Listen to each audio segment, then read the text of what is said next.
So Okay. I'm here with Maria Sachs, who was a senator and a state representative, and is now running for county commissioner of Palm Beach County, Florida.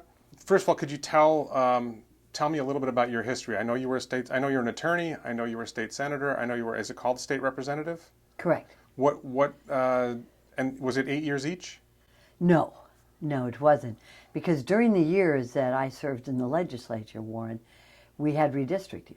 Okay. So it occurred that, as you know, in the State House, you run every 2 years. Yes. So I ran every 2 years for the Florida House, and I served 2 terms, or 2 years each, 4 years. Then we were lucky enough to have State Senator Ted Deutsch ascend to Congress. Right. And when he did that, he asked me to take to run for his Senate seat, which I did, and I won. And a Senate seat is a 4-year term. Right. However, with redistricting, I was compelled to run in 2 years. Okay. So I did that for the next couple of years, and I won every time against a Republican, tough Republican opponents. And so I served 4 years in the Florida House, 6 years in the Florida Senate. Okay. And 10 years in all. And tell us a little bit about your history before running for office. Sure. Well, I came to Florida to go to the University of Miami Law School, which I did and graduated in 78. After that, I needed a job. I kind of needed a job during law school, so I got a job with Richard Gerstein in the State Attorney's Office of Miami. And that's the person for whom the building is named, right? Correct. Okay. He's quite a legend in his time. For those who don't know, the criminal court building in Miami is the Gerstein Justice Building. It wasn't at that time. He was very much alive, very active, and very tough. So I started with Richard Gerstein as an intern, making $7 an hour, but it worked out well. I was able to live and go to school, and then while I was working there as an intern, Janet Reno was being considered to be state attorney. She came in, she was walking around the building. She saw me. She said, "Do you know where the women's restroom is?" You have to understand, in those days, in the late 70s, there were no female prosecutors. So I showed her where the women's restroom was, and she said, "You seem to know your way around here. Would you like a job?" I said, "Absolutely. I first have to pass the bar." So I took the bar, and that was my first job. I worked with Janet Reno. So she was the Miami-Dade state attorney? Correct. She just became state attorney in 1978 when I graduated. Okay. So she started, and I started, and she hired 3 women prosecutors. We were like Charlie's Angels in those days, and it was very exciting. So I stayed there a number of years as an assistant state attorney. During the Marielito boat lift, the McDuffie riots, we worked on the Ted Bundy trial. Very exciting. And then I decided that it was time for me to go and become a commercial litigator to see what it was like on the other side. So I got a very good position at a commercial law firm in Fort Lauderdale and worked there for a number of years, and then I met my husband. We got married, and I started, I got pregnant, and there was no pregnancy leave in those days. You took sick days, and so I decided to stay home and raise the kids. Yeah. So I did. I had 3 kids in 3 years, and then I was doing criminal defense work on my own at that time, and raised the kids. And during that period of time, I became involved in the Juvenile Detention Center. What is the Juvenile Detention Center? Where is it? Oh, good. That's a good question. A lot of people in Boca don't realize that we have a Juvenile Detention Center, which is really a jail holding facility for children who get in trouble with the law. And is that in West Palm Beach, or is it's that in Boca? It's at 45th Street. It's in West Palm Beach. Okay. And so I was appointed to be on the committee, to advisory committee for this. And then I was elected chairman of the committee. And I would go inside, and it was so drab and dreary. And I said, well, can at least the kids go outside to play? Well, they can't. Why can't they? Because there's a hole in the fence, and we can't. I said, what do you mean you can't? Let's fix the fence. Right. So I decided to have a little holiday party, and I invited bank presidents and vice presidents and lawyers and I said, now that you're here for the holiday party, by the way, dip into your pockets, let's put some money out, let's fix the fence. Right. So then I realized that if you wanted to get anything done, you really needed to be in government. You needed to fix it. Instead of complaining about government, there should have been funding for our children's welfare here in the detention center. So I decided to run for office. My last one was just going to college, put them all through school, and it was my time now. And I wanted to be in government, and I reached out to some people here in the community, and they advised me to go for it. They gave me their support, and I ran a campaign. And that was for state representative or something State else? Representative. A state representative. Went from the Juvenile Detention Center Advisory Committee, board chair, to state representative. And Bert Aronson, I have to say, at that time was a county commissioner, and he gave me good advice. Okay. And I ran against 3 other very good Democrats. It was a primary, and I was elected state representative. Okay. So I want to turn this conversation now. We've got a good history about you. If there's something else you want to say at the end, maybe we'll cover that. You live in West Boca. Correct. This is actually, our current county commissioner does not live in West Boca. Your opponent does not live in West Boca. My personal feeling, and I think a feeling of a lot of people in West Boca, is we're not represented by people who know a lot about West Boca. That's just, and I'm not sure, you don't have to agree or disagree, but that's what I see. And we're far from our seat of government. Our seat of government is in West Palm Beach. It's 45 minutes to an hour drive for most of us. So being that you're from West Boca, or at least you live in West Boca and you've lived here for years, right? Correct. What do you see as the issues, particularly about West Boca, that you think you can make a difference on in the county commission? So that is an excellent question. And you've pinpointed one of the main issues of this campaign, and that's this. Government exists for the people. And the geographic differences is large. They loom very large. I learned this in the state legislature. There has always been a movement to bring the state government of Florida to Orlando. Okay. It is very, very difficult to get to Tallahassee from South Florida. Yeah. I can attest to that. Isn't it like bad flights and long drive? Well, all the flights, first of all, they jack their prices up. You have to go to Miami to catch an American Airlines to Atlanta. From Atlanta, you transfer to a smaller airplane to get to Atlanta to Tallahassee. Mm-hmm. So what this means is that in order to serve in government in the state of Florida, you have to go to a state capital of another state. Mm-hmm. Now, some people say this is because they don't want to hear the voices of South Florida. Whatever it may be, I've always I've always wanted, and I have been successful in bringing our state government here, down here. So I've brought the head of the Florida Department of Transportation numerous times to South Florida. I brought the head of the Florida Department of Veteran Affairs down here. And I intend to do that again in this campaign. So how does that work here? Now, this is very important, because after 10 years of realizing that the voices of my district, which is basically the same district I'm running for in the county commission, Warren, I've always been able to bring the voices of my district to Tallahassee and the government of Tallahassee to hear the very same issue is in this county campaign, county commission campaign, because West Boca is almost like the stepchild of this county commission, because the seat of our government in Palm Beach County is West Palm Beach, and that's where it should be. However, the people of West Boca's voices are not heard. And I've been meeting with the heads of the West Boca Community Council, Sherry Scarborough and Ellen Winikoff, and we are having in 6 weeks a meet and greet, which is really basically an opportunity for anybody in West Boca to come and listen to me. I want to listen to them as well. I want to know what their concerns are. Although, I must say, living in the Ag Reserve, and I live in Horseshoe Acres, I've been there since April 1st, 1986. Just for those who don't know, this is near Clintmore and the Turnpike. It is. It is. In fact, if you want to Google my house, I'm right on the Turnpike. Yeah. It's right next to me. And On the west side of the Turnpike. correct, on the west side of the Turnpike.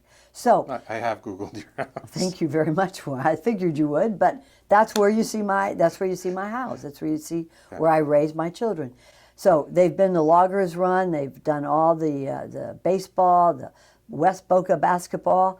Not that my kids were stars, but they played in every league in West Boca. And so I'm very, very much a West Boca. And we need community centers in West Boca. We need to make sure that our infrastructure is supportive of all the families that are moving in. West Boca is my home. When I say it's my home, what does that mean, it's my home? It's my home because I've raised kids there. It's my home because I shop there. I know every Publix in the area. And I've seen it grow.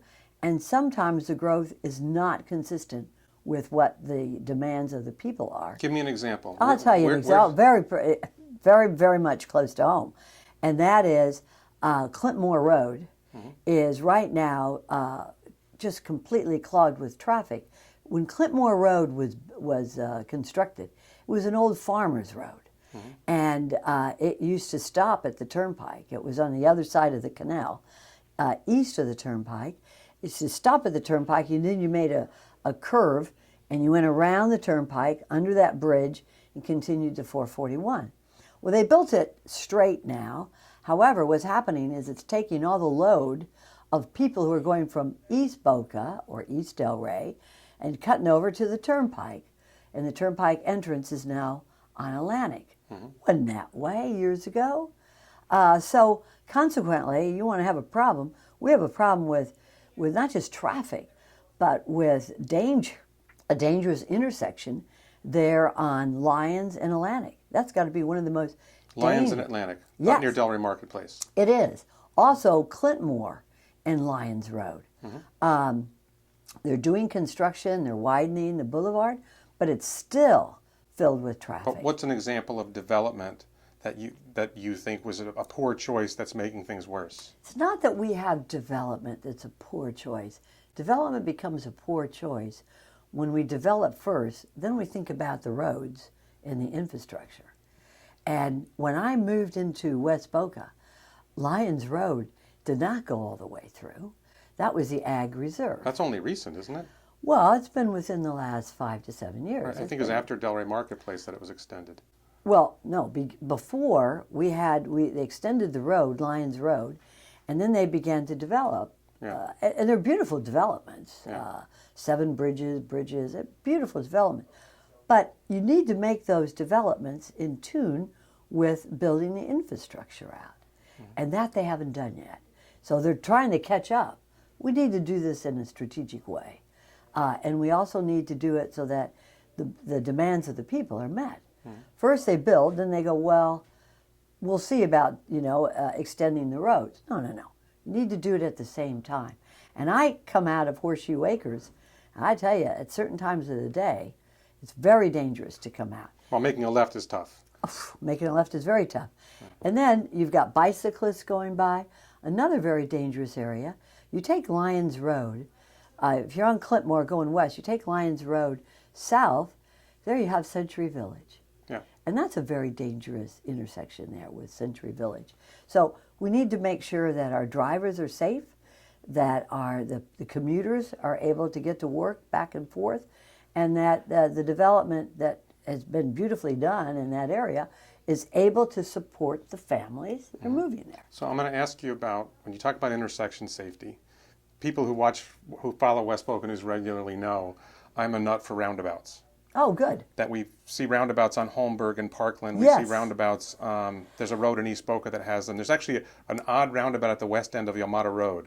It's like the most unusual roundabout because there's only one way you can go. It's way over at the end of. Right, but can I get my water? Sure. It's way over at the end of Yamato Road. I Sure. know. I saw that. Yeah. So I'm of the view that we could make our roads safer with more roundabouts. If you were to, first of all, do you like roundabouts? And second of all, if you thought roundabouts were a good thing, where's the first place you would put one? I love roundabouts. I love any engineering device that will make our roads safer. My mom lives in the villages. The entire area of the villages. So just for those who don't know, the Villages is in or near Orlando. Correct. It's It's a 55 plus Ocala. community. Oh my gosh, it's growing, and it's. My mom is a little older than 55. She's in her 90s, but all over the villages. I don't think there's an intersection I go to once I enter the villages, which is its own municipality, that's not a roundabout. And so I think that, and in Europe they use a lot of roundabouts. That's where we get the name roundabout. Whatever traffic engineering device works, by the way, Warren, that works. The roundabouts work for safety and flow of traffic. We need to use. So where in West Boca? I will leave that up to the engineers. Okay. I've got my personal opinions on it because I drive. Well, that's what I'm saying, because you live in West Boca. Clintmore, right. I would, I think that a lot of the intersections with 441 are pretty dangerous. But I think that, look, I'm an attorney. I've been an attorney many, many years. And as an attorney, I know certain things I know, there's certain things I don't know. What I don't know is engineering.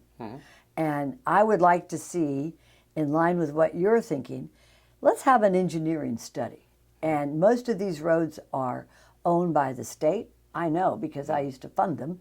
Let's have the state fund a study of how traffic can flow better and safer for the people of West Boca. Well, could the county commission do that for county roads? Absolutely. Absolutely we can. And I believe Atlantic Avenue is a county road. I'd like to see I'm pretty sure. I'd like to see the county initiate it, followed by the state funding, because I always like to bring in the state. We pay a lot of money to the state. We need to get something back as much as we can, as much as we should, and have it followed for county and state roads to see how we can make it more efficient. While we're still roughly on development, I wanted to ask you about a couple of particular developments. Sure. There is a project right now on Glades Road at 95th near the Jewish Federation campus and the library called Uptown Boca. Right. What do you think of Uptown Boca? Well, let me first tell you that my daughter Jessica lives in the Federation at the Jewish Association for Residential Care, JARC. Uptown is a development that I'm not on the county commission. I don't know what went into it, what planning went into it. I must say that as a mom who has a daughter there at JARC at the Federation, they're very excited about it because they can walk. You see, this is the operative word.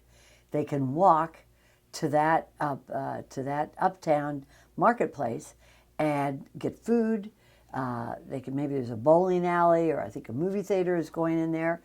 That's a wonderful thing that we need to supplement the people who live in West Boca. With this caveat, what studies were done for traffic flow before they gave the permission, the authority, the county commission gave the authority for that development to go there? I haven't seen those studies yet. I think that those studies should be made before any development is allowed to come in. I like the idea of being able to walk. I mean, West Boca is like, I listen to people in West Boca, and I said, what is it that you need? Everybody says the same thing. I want to be able to walk to a Publix, or maybe to a club, or to a community center with my kids, instead of getting in my car and driving. East Boca is developed that way and is continuing to develop that way. We need to do the same for West Boca. So with that caveat in mind about the issue of what studies went into the traffic flow, I applaud the idea of a development that has, if you notice, they have apartments there. Yes. Maybe overflow from Mount Sinai, I'm not sure. Mount Sinai Residences. The Sinai Residences. Which is a huge success. But I love the idea, because this is a millennial idea, of putting in apartments within a shopping area with retail and professional together. I think that's what we should be doing. Let me ask you a lawyer question. Okay. Isn't it spot zoning?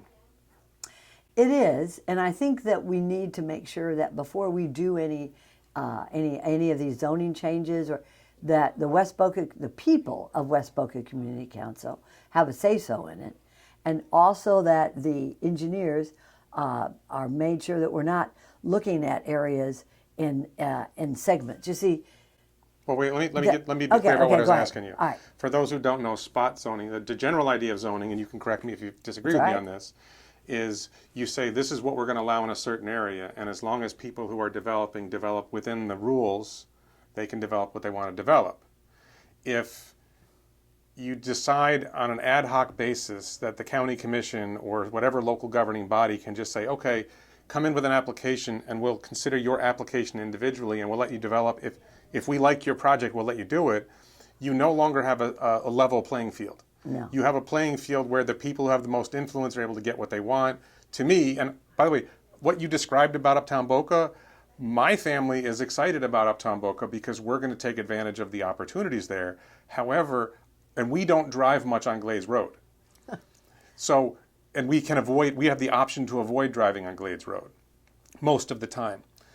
I think it's a very intensive use of the property. There's basically no area for stormwater runoff. There's a huge amount of addition to traffic. There was a traffic study indicating there would be a huge impact on the intersection of Glades Road and Lyons Road. So for me, if you just say this is the rules on what you can develop on Glades Road, and then if what you're doing is within the rules, it's okay, and if it's not within the rules, then it's not okay, that's not spot zoning. This is spot zoning. So somebody comes along and says, okay, we want to do what they just did, and we want to do it over here. And now it's a political decision again and again and again, and whoever has the most influence with the legislative body gets what they want. Sure. What do you think about the problem of spot zoning in general, and in particular how it affects West Boca? The largest argument, the most vociferous argument about the development in West Boca, including the Ag Reserve, is exactly what you've been describing. What we don't have is, and what we had years ago with a county commission that was very strong, we don't have it today, is that we don't have a strategic plan for the whole area. So what you're talking about in terms, Warren, of people who have the loudest voices are going to get what they want in this little section, and then have we taken care of the water issues? Have we taken care of the stormwater runoff? Have we taken care of the traffic issues? Have we taken care of, and the most important thing is, have we taken care of what the people want who live in that area? So the largest, most vociferous argument that I've heard is that, oh, we're going to put a little development here. Well, what about the entire strategic plan? When people move into an area, you see, they want a community. They're not moving into a lot. They want a community. They want to know who their neighbors are, who their neighbors are going to be, who their neighbors are going to be in the next 5, 7, 10 years. The biggest investment people have is their homes. It's very important to them. They want it, and they have a right to know. It seems to be up to now that it's almost government that's pulling the train. Well, it should be the people's desires of the community that they, one, bought into, and two, they will continue to live there. They're the ones who should be pulling the train.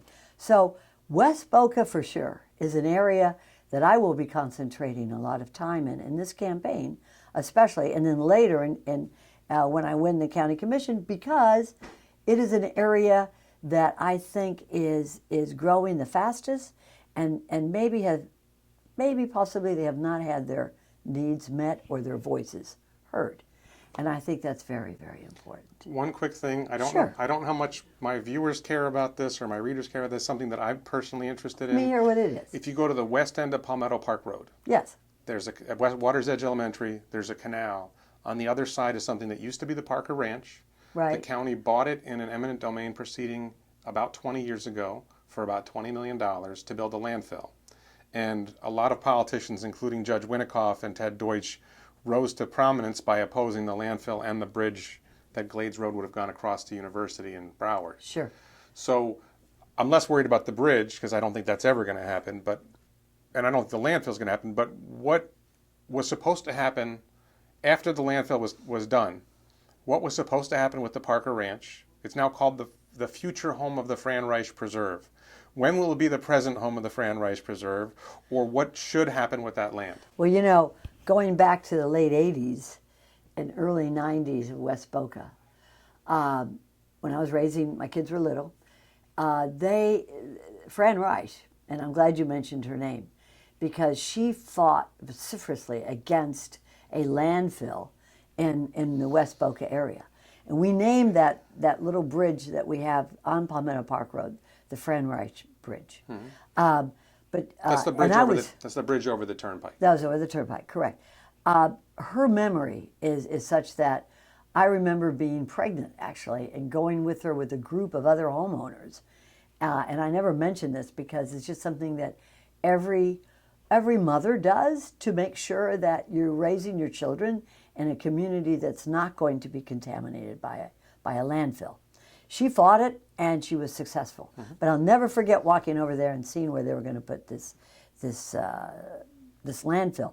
We've got to stay vigilant, Warren, so that we need more free air. We need more parks. So could we turn that into a park? Absolutely. Absolutely. So can the county commission get that done? Why not? We're going to get it done. Okay. We're going to get it done. I mean, I have memories of West Boca that date back to the 80s because my children were there. And my children were little, and they went to the schools, and they played in the parks. And I fought, I remember 1987, going out there and smelling the landfill, and people say, oh, don't worry, it's not going to smell that. We have got to make sure that the wishes of the people in West Boca, and they're not quiet, they just haven't been heard. Mm-hmm. So that whatever goes on in West Palm Beach, I don't care how far that seat of government is, the people's wishes have to be heard, and they need a representative who has lived in that area, who raised children in that area, who travel every day in those streets in that area, and who will fight, just like I did tell you, will fight for the wishes of the people in West Boca. And that's my home, and that's what I intend to do, and that's what I will do. So I think I've asked you pretty much what I wanted to ask, and I don't know if you want to have a chance to talk to the camera and say if there's any last things you want to say to the people of West Boca. Well, I think to the people of West Boca, I would like to say that I want you to get involved in local community events, that definitely to get involved in my campaign. You can reach me, www.mariasachs.com. It's pretty easy. I shop where you shop. My kids go to school where your kids either went to school or go to school today. And I want to be your voice on the county commission. We're having a meet and greet in a couple of weeks. We're looking at either probably doing it at the library on 441. I'm also thinking about possibly putting a community center behind that library so that teenagers can come together instead of hanging out at the Shadowwood Theater. I mean, that Shadowwood Theater's been there for years. And maybe it would be nice to have a community center. You know, we used to have right there in the area of the West Boca where Shadowwood is, there used to be a bookstore there. Yeah. And my kids used to play chess. It was wonderful. My son, one of my sons, was a pretty good chess player, and he used to play against older gentlemen who would challenge him, and he would challenge them. And it was a wonderful area, and my kids would sit down on the floor there and read books. And it was a community where families would get together. That's what we need. Now there's, I think, an Old Navy there. We need to regenerate. We need to rejuvenate West Boca. This is where we live. This is where we raise our children. This is where we want our children who are gone to other states and other cities to come back home and get these innovative jobs that Warren and I were talking about to take care of these self-driving cars. So I'm Maria Sachs. I'm your neighbor. I want to be your county commissioner. Thank you for listening.